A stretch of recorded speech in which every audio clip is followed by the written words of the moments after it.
It will be a huge downside to the South African political situation if the meeting between President Donald Trump and President Cyril Ramaphosa, held on 21st May 2025 in the White House, escalates conflict and division between the African National Congress and the economic freedom fighters.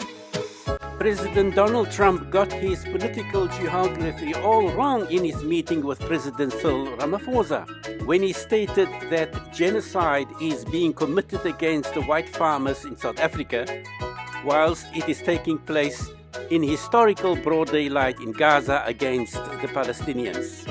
In his hosting of South Africa's President Cyril Ramaphosa at the White House, America's President Donald Trump was inhospitable towards the South African delegation.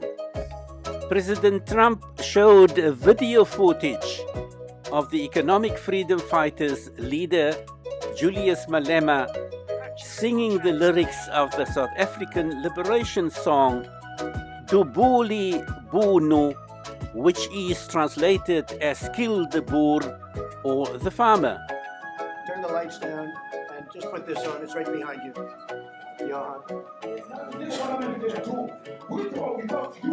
People are going to occupy land. So they require a lot of patience from you, from the victim, from the one. We don't care. We can do whatever you want to do. Who are you to tell us we don't care to occupy land or not? We are going to occupy land. You are lucky land. Occupy land. That's who we are. We are never going to make our family. We never take from this nonsense. He's there to kill.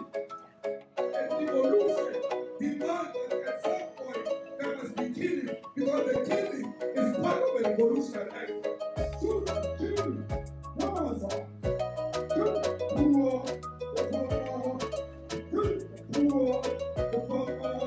Purchase all tracks today.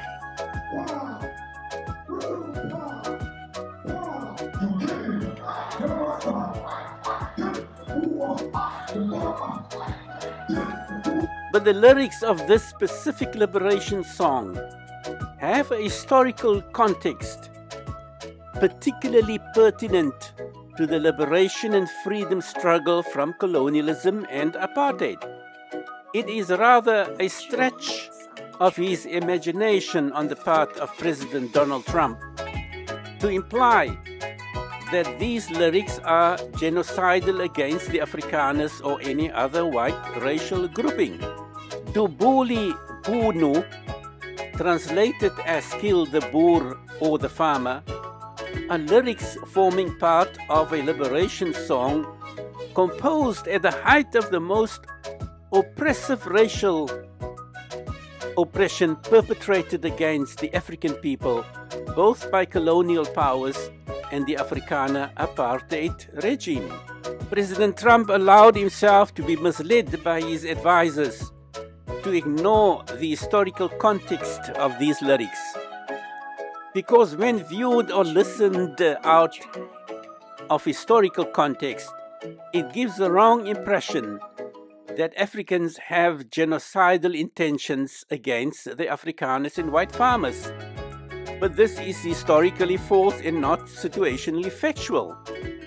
The lyrics Dubuli, bhu-nu, "kill the Boer" or the farmer, are a reciprocal response to counter centuries of white colonialism and Afrikaner apartheid against the Africans and all colored people in general in South Africa. President Trump unfairly and disgracefully ambushed the South African delegation as if he wanted to punish South Africa for its brave and just stand to take Israel to the International Court of Justice for alleged genocidal crimes against humanity, against the Palestinians in Gaza. Much more is expected from President Donald Trump to have a good sense of South Africa's liberation struggle history. He should be aware that the African people have been racially subjugated, oppressed, and colonized by white people for centuries. Africans at large and its liberation leaders have responded humanely and gracefully to its oppression. If Africans have been brutal in their resistance against their oppressors, like in the case of the Sharpeville atrocity perpetrated against them by the apartheid regime, much bloodshed would have been inflicted on white communities. But this was not the case.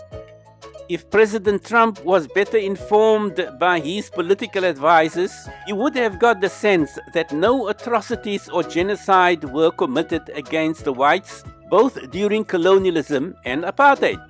To even suggest the word genocide as part of African resistance against white domination and colonialism is historically false, and an agenda of malice by those who have yet to reconcile themselves to a post-apartheid and non-racist society.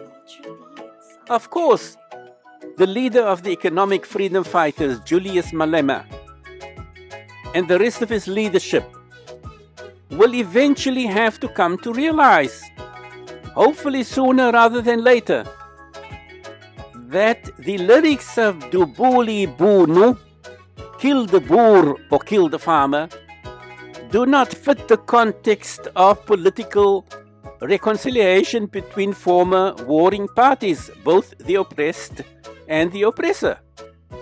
The Dubuli, bhu-nu lyrics were composed as justified anger from a people who have been brutally colonized and subjugated by white colonialism and the apartheid system. But looking towards the future, much is expected from the economic freedom fighters leader Julius Malema, as well as its broader leadership. Can and will the economic freedom fighters leadership abandon these Dubuli, bhu-nu lyrics of a freedom song calling to kill the Boer and white farmer, which belongs to the past rather than a reconcilable future between the various racial groups in our country, ushering in a truly non-racial, prosperous and inclusive South African society? The economic freedom fighters' leadership, particularly Malema's vision of a future South Africa, must essentially include all, including the Afrikaners. If Malema and the rest of the economic freedom fighters, as part of the new political leadership in our country, do not turn to meaningful forgiving of the Afrikaners and the rest of the colonizers, South Africa will travel on a low road of racial hatred and never-ending acrimonious conflict, which will destroy the future developmental prospects of our country. The Afrikaners, as well as all those formerly part of oppressive colonialism, are here to stay in our country as we collectively try to make a prosperous future inclusive of all. The political reality is that the Afrikaners and all whites are an integral part of our country and society. Comrade Malema and the rest of the current political leadership must graciously accept this reality. But such a future will only be harmoniously possible when the leadership of the economic freedom fighters take the political lead to be racially inclusive in their approach to reconcile our racially divided society and its past. The question remains whether Malema can transition from being a mere politician to a statesman.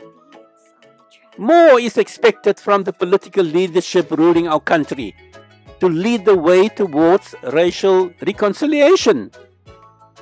Of course, much is expected from the Afrikaners and its broader leadership to reciprocate in building South Africa into a country where all of us would like to raise prosperously our children and grandchildren.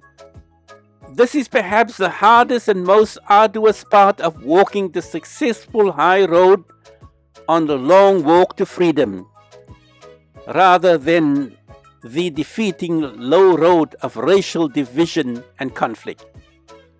The onus is on the new political leadership, which include Malema and other youthful leaders, to lead the way of building an inclusive South Africa, to politically transform our country, where the offspring of our former oppressors could find a home to call their own, living with us together as fellow South Africans and neighbors in a truly liberated South Africa.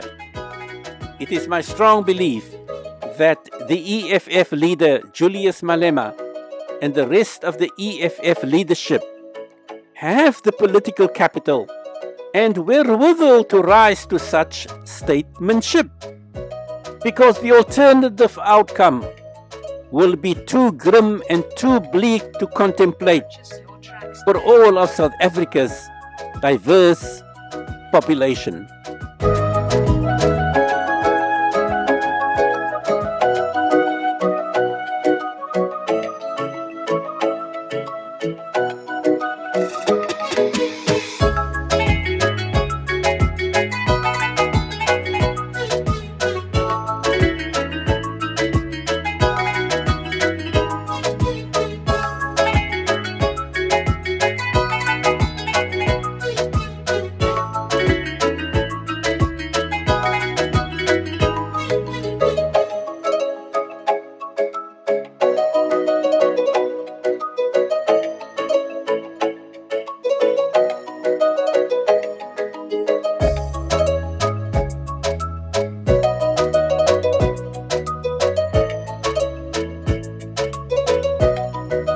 Purchase your tracks today.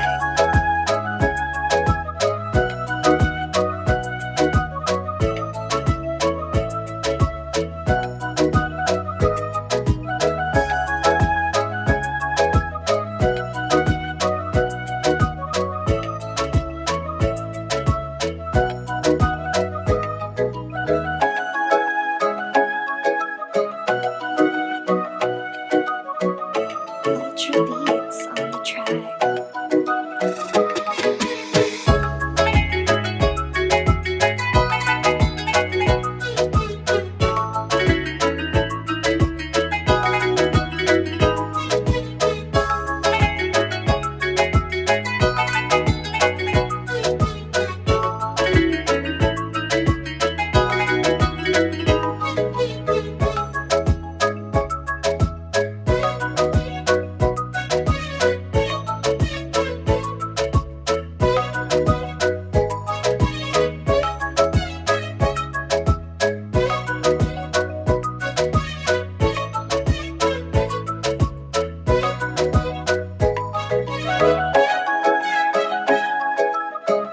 Ultra beats on the track.